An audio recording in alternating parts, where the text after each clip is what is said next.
Hi friends, it's Ashley and welcome back to the channel. So today's video is another YA fantasy releases video, and this time for September. So in today's video, I'll be sharing 9 new releases with you, and as usual, we'll be talking about them in order release date from soonest to latest. Book number 1 comes out on September 1st, and it's Firstborn by MJ Hastings. This one is an epic dystopian romantasy and is being described as perfect for fans of the Hunger Games and Fourth Wing. And so the description of this one reads, "The first children take up arms, the second children take up books, the third children are taken. The long night is a final trial for firstborn soldiers, and Bryn Ruel must prove she can take a life or face immediate exile. If she survives, she'll graduate to defending the country's borders against their magic-wielding neighbors. Bryn has never made a kill before tonight. By dawn, someone will be dead by her hands." But when Bryn discovers a plot to kidnap the lastborn, she must discern if the threat to her youngest sister is real or merely a ruse to throw Bryn off her game. Her search for the truth forces her to work side by side with an alluring traitor-born enemy.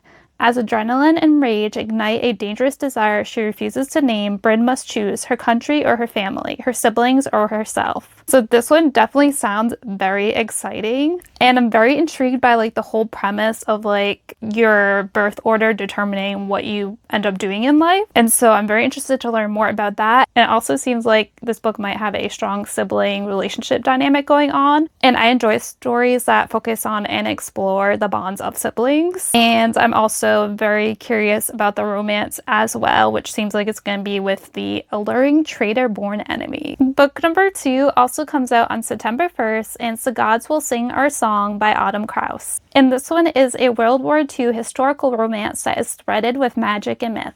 And so the description of this one reads, "A divine favor can change everything. 1942. War rumbles across the world. Gods stir in the wind, and 2 star-crossed souls are set on a path that will change them forever. 17-year-old Ren Hamada is defined by his troubled past, while Violet Aratani only worries about keeping her straight A grades. They have little in common beyond the old magic that thrums in their family's relics, until the US government forces them out of their homes simply because they're Japanese American. In a barbed wire world where everything seems upside down, the magnetic pull between them is the only thing that makes sense. But there's more than just desert dust swirling in the air. A god walks among them, his immortal form tethered to the camp, and only Violet and Ren can free him, an act that would earn them an immeasurable reward. Yet with tensions rising and their lives on the line, is even a divine favor enough to save them?" So this one, I'm very intrigued how it's a historical fantasy that includes real world events, but then also adds in some magic with the gods. And so I feel like it's going to be like a very fascinating and interesting read. And I've also read one of this author's other books, Graveflowers, last year, and so I'm definitely excited to check out another one of her books. Book number 3 also comes out on September 1st, and it's Hawk and Sparrow by Ayana Gray. This one is a standalone, and so the description of this one reads, "Vesper Evans has always resented Basaltan's high society and the sorcery that provides them with a luxurious life unimaginable to most. Orphaned as a child and rescued by the editor of the Basaltan Globe, Vesper is now an ambitious reporter determined to keep her newspaper afloat. While covering a lavish society gala, Vesper happens upon a shocking scene, the murdered body of a man she had spoken with just minutes before. Several of the powerful magical elite may want the man dead, but the prime suspect is wealthy industrialist Maximilian Kite. Max soon makes Vesper a tempting offer: find the culprit and restore his reputation in exchange for a substantial fee. Despite her distaste for Max's world, Vesper agrees. The money would save the globe, and the story would be the scoop of a lifetime. There's only one catch. In order for her to infiltrate society, the two must pose as a courting couple. Their investigation takes them from the highest echelons of privilege to the seediest backstreets of Basaltan. As they unearth the city's secrets and scandals, Vesper finds herself in grave danger while falling for one of the most infuriating, arrogant, handsome men she has ever met." So first of all, the romance in here sounds like it's going to be a lot of fun.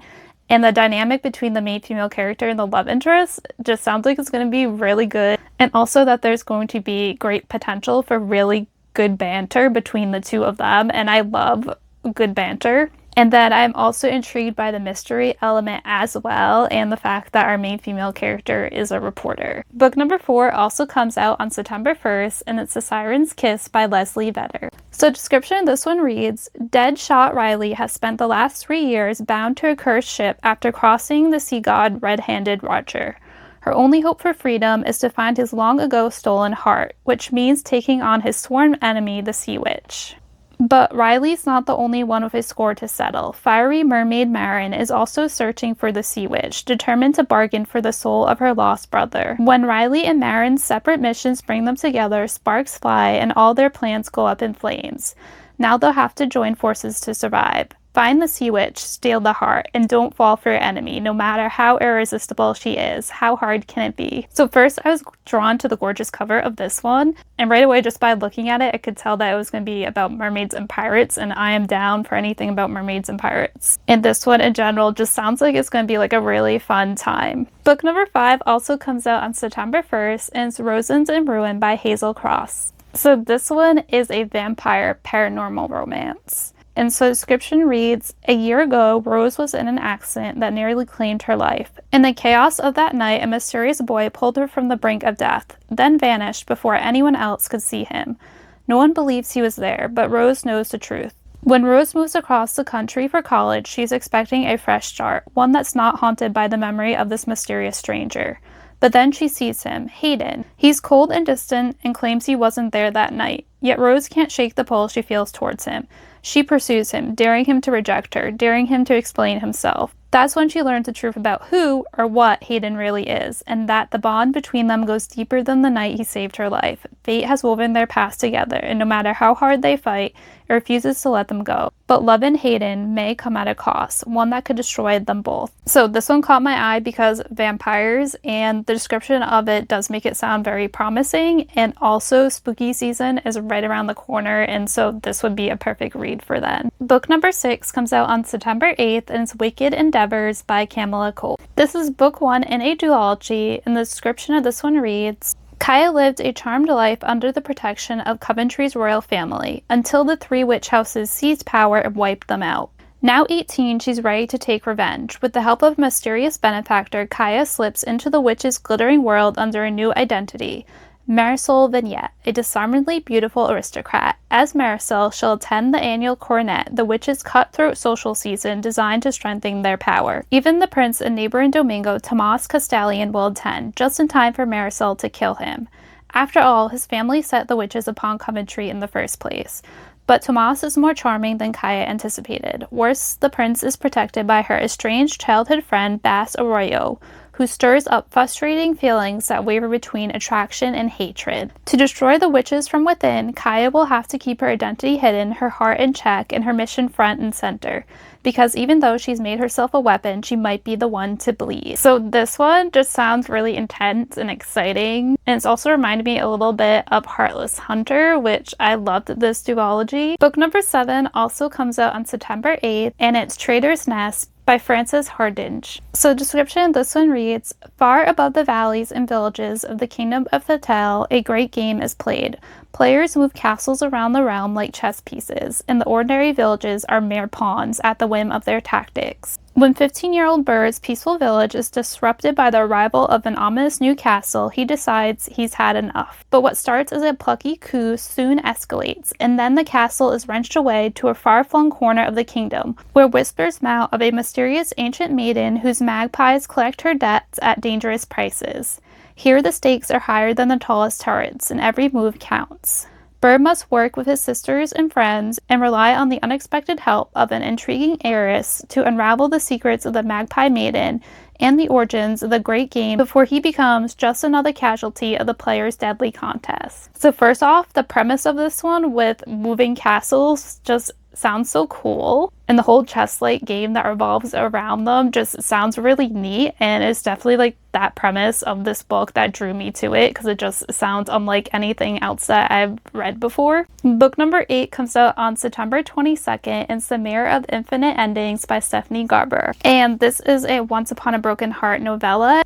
And the Once Upon a Broken Heart series is one of my favorite YA fantasy series, and so I had to give a shout out to this new novella that's coming out, and I'm just super excited to return to the world and to spend more time with Evangeline and Jax, who are our main female character in the love interest. And if you haven't read this series, highly recommend it. It's very much fairy tale vibes and whimsy, and it is a spin-off to her other series, the Carvel series, but you don't necessarily have to read that series to enjoy this one. I am thinking though I might do a reread of the entire series though before I read the novella, so I might not read it like right away, but I am still like super excited for it. Book number 9 and the final book on this list comes out on September 22nd, and it's Isle of Teeth by Tessa Barbosa. So the description of this one reads, Matteo Frankel joined the Imperial military to escape his childhood, his father's wretched creations, his witch mother's loyalty to Lady Death, and the haunting voice in his own head. With no choice in assignment, however, he returns home to Song and to a waiting nightmare. A revenant attack waylays his mission, and Matteo, being part Songi, is accused of working with native insurgents. To remove the bounty on his head, Matteo must prove his loyalty to the Listen Empire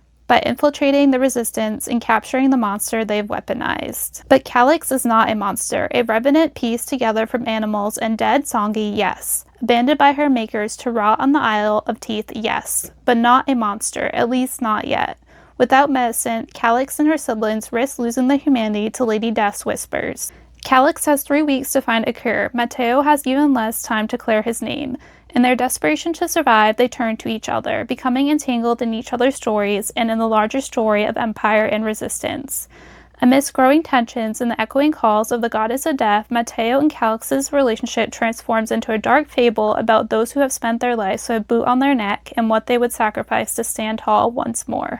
So this one has a very intriguing premise and world building going on in it. I'm especially intrigued by the concept of the revenants in here and how they're kind of pieced together like Frankenstein. And so I'm very interested to learn more about them. And also I'm very interested in our main character Matteo and these voices that he hears in his head, and just to see the dynamic form between him and Calix. And this one in general sounds like it'd be a really good read for spooky season. Alright, so those are 9 YA fantasy books coming out this September that caught my eye. Let me know down below which ones caught your eye. Thank you so much for watching. Until next time, bye!